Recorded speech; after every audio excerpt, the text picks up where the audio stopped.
Hello at welcome sa Cloud B Movie Recap. Ang pelikulang ikukwento natin ngayon ay ang Dragon Keeper. Halina't simulan na natin. Nagsisimula ang pelikula sa isang salaysay na nagpapaliwanag kung paano nakipagdigmaan ang mga necromancer laban sa lahat ng buhay na nilalang.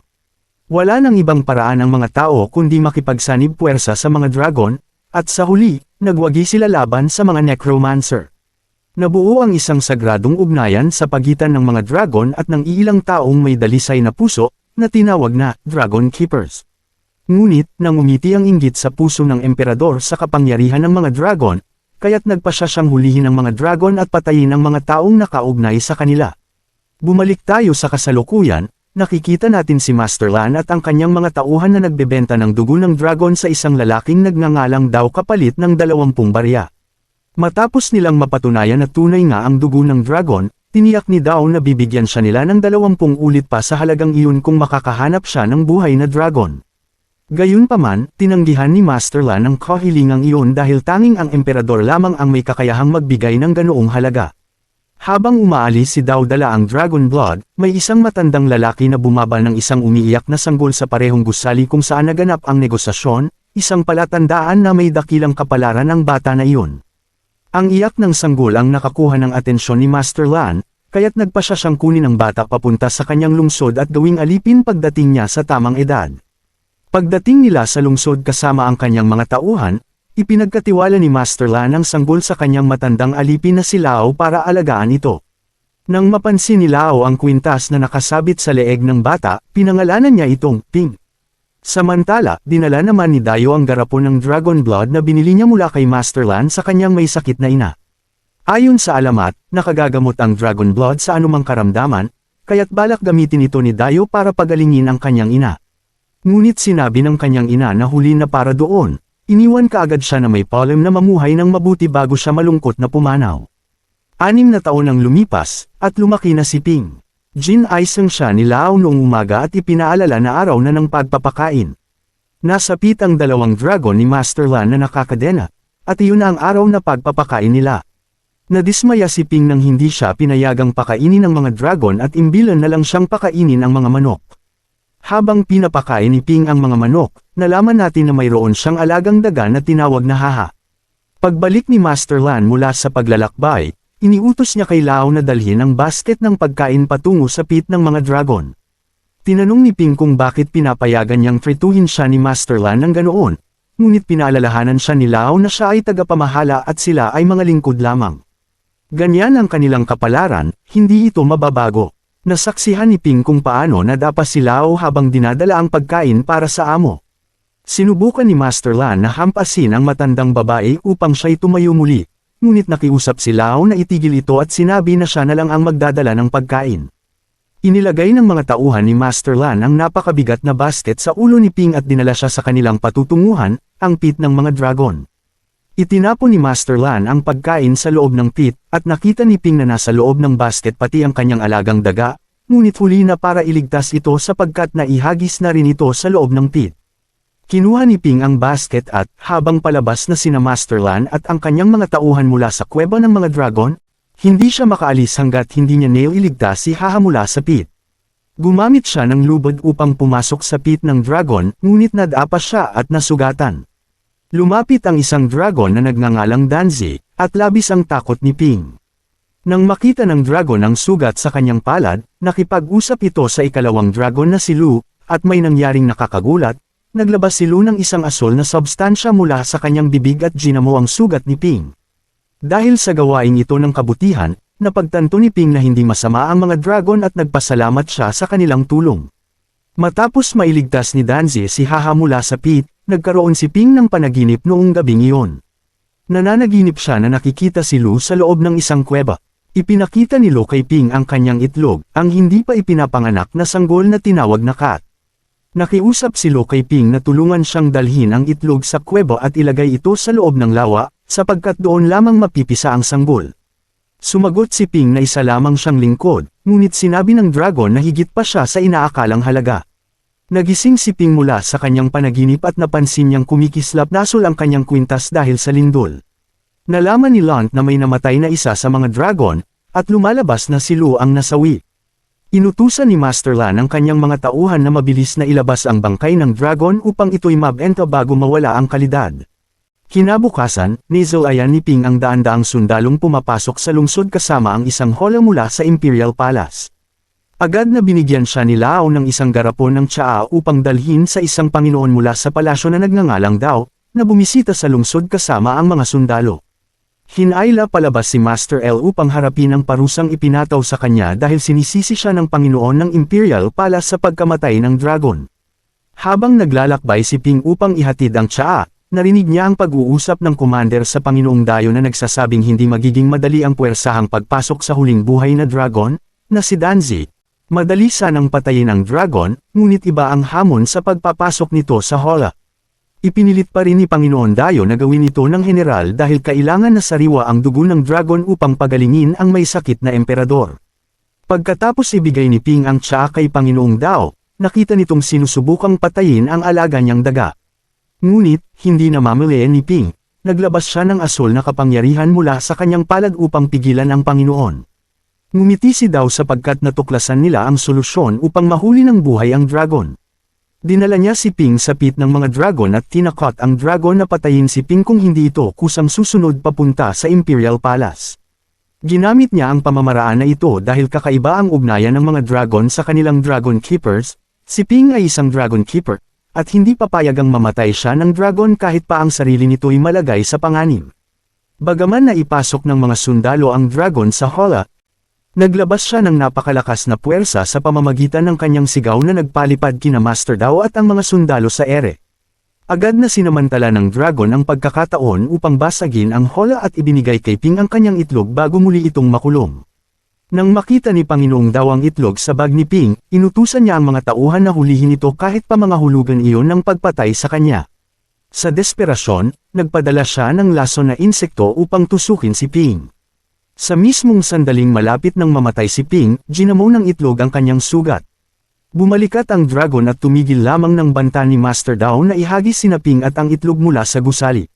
Ngunit, habang papalapit ang dragon, dahan-dahan niyang inihagis ang itlog at si Ping mula sa gusali. Pinili ng dragon na iligtas si Ping, habang nakuha ni Master Dao ang itlog. Hindi nagawang iligtas ng dragon ang kanyang itlog matapos tamaan ng palaso ang kanyang pakpak ng general. Ngumiti si Master Dao habang pinaplano niyang gamitin ang itlog upang maging napakalakas, ngunit kinuha ito ng general matapos mapagtanto na higit pa itong mahalaga kaysa sa paghuli sa buhay na dragon. Ang itlog ay tinaguriang, perlas ng habang buhay, na may kapangyarihang pagalingin ang hari. Dinala ng dragon si Ping palayo sa lungsod, papunta sa gubat. Nang magising siya, napagtanto ni Ping na kaya na niyang maunawaan ang wika ng mga dragon. Nais na ni Ping bumalik kay Lao, ngunit sinabi ng dragon na magiging maayos naman ang sitwasyon roon at dagdag pa, may bagong simula at kapalaran siyang dapat tuparin. Hiniling ng dragon na samahan siya ni Ping papuntang Chongjin upang iligtas ang kanyang itlog. Nagtataka si Ping kung bakit kailangan ng isang malaking dragon ang kanyang tulong, ngunit ipinaliwanag ng dragon na mahina na siya at dahil isa siyang Dragon Keeper. Habang patungo sa Chongjin, ipinaliwanag ng dragon kay Ping na ang asul na kapangyarihang lumalabas mula sa kanyang katawan ay ang kanyang chi, isang espiritual na enerhiya na umiiral sa bawat buhay na nilalang at nag-uugnay sa lahat ng mga ito. Tanging iilang piniling tao lamang ang may kakayahang mapag-alaman ito. Si Ping ay isa sa mga napili na nagbibigay sa kanya ng kakayahang gumamit ng chi. Sinabi sa kanya ng dragon na tuturuan niya siyang kontrolin ito. Pinili ng dragon na dumaan sa isang makitid na tulay upang makarating sa tiyangan ng mas mabilis. Gayunpaman, habang tumatawid sila, naputol ang lubad ng tulay. Nagawa ni Ping na gisingin ang kanyang enerhiya ng chi, na iligtas ang kanyang sarili at ang dragon. Pagkatapos, ginamit niya ang kanyang kasanayan sa pananahi upang pagalingin ang sugat ng dragon.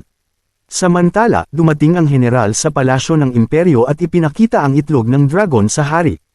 Nang hawakan ito ng hari, agad siyang gumaling mula sa kanyang sakit. Iminungkahi ni Lord Dao na ibigay ng emperador ang itlog upang magamit ito sa isang ritual na magbibigay sa kanya ng buhay na walang hanggan. Tumanggi ang emperador, natatakot na magagalit ang mga Diyos. Dahil sa pagkabigo na makuha ang itlog, bumalik si Dao sa kanyang kuweba na puno ng mga insekto. Tinawag niya ang kanyang alipin na si Wang Xia, hinawakan ito sa leeg, at tinanong kung tapos na ang paghahanda. Ibinunyag ni Dao na kailangan niya ang itlog ng dragon upang simulan ang ritual na magpapabago sa kanya bilang Diyos. Napag-alaman din na si Wang Xia ay isang tagapangalaga ng dragon, kaya napagtanto ni Dao na maaari niyang gamitin ang kakayahan nito upang maramdaman ang presensya ng mga dragon. Sa wakas, nakarating sina Ping at ang dragon sa Chang'an, ngunit dahil mahigpit ang pagbabantay sa lungsod, kailangan nilang mag-isip ng plano upang makapasok.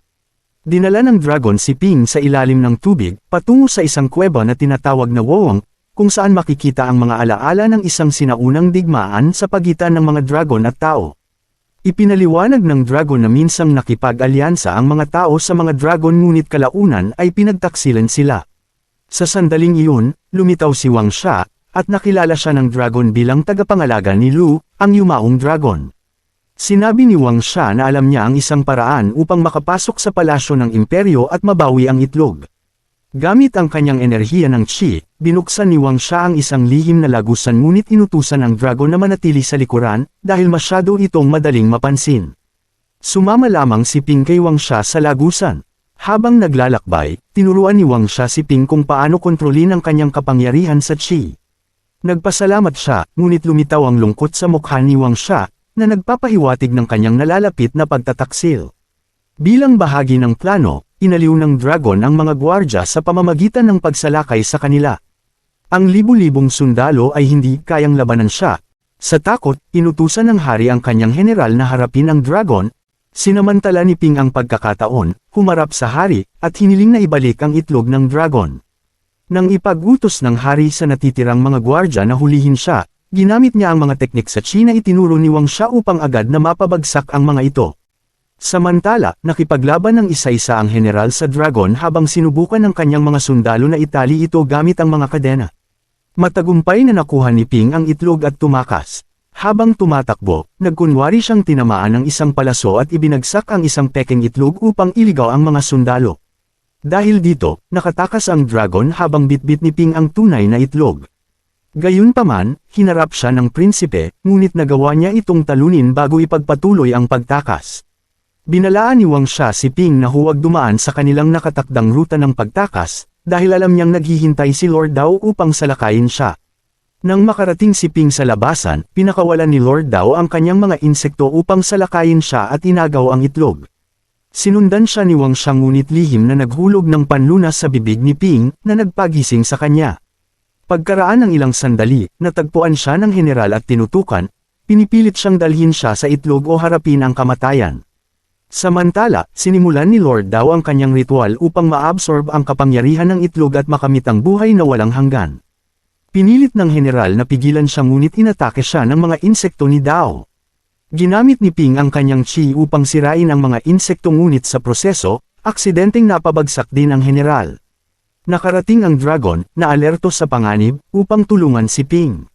Sinubukan niyang pumasok sa silid upang ihinto ang ritual, ngunit binalaan siya ni Wang Xia na maaari itong sumipsip ng kanyang Qi. Sa kabila ng babala, pumasok ang general, at agad na sinipsip ang kanyang enerhiya, na nagpatanda sa kanya ng husto. Iminungkahi ni Ping na gamitin nila ang kanilang mahika upang hilahin ang itlog palabas ng silid nang hindi pumapasok. Gayunpaman, alam ni Wang Xia ang panganib at nagpasya siyang gawin ito.